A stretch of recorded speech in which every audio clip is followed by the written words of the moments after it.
Hey everyone, in today's session we're going to cover the payment page log. Payment page log could be found under Settings, Logs, Payment Page. This log actually shows us every session that happens between the different merchants on our payment pages to help you better understand the issues that your merchants might be facing.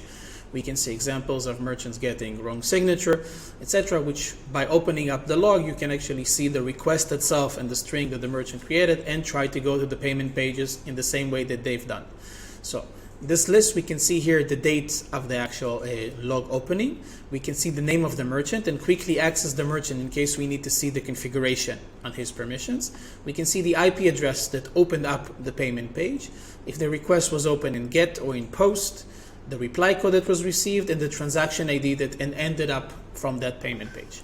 Let's choose, for example, here that we can see a payment page that hasn't completed a transaction. So let's see what might be the issue. So by choosing the log itself, we can see that there's no transaction in the process history.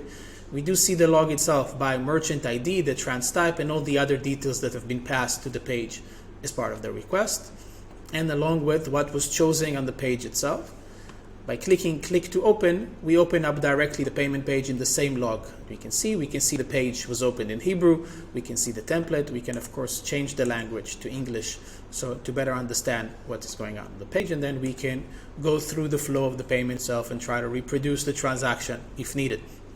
This will help us better understand if the problem was indeed something on our end in terms of configuration. As an example, merchant unauthorized to process this payment method, or the solution is not enabled, or in POST, if it's a problem with the signature for the merchant, which we have to redirect back to him and ask them to check their code and configuration.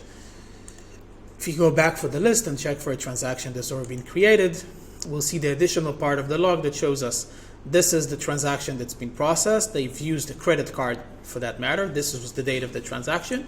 And by clicking details will give us an additional indication of the log of the actual request and the response that we've given back to the payment page and as a result to the merchant.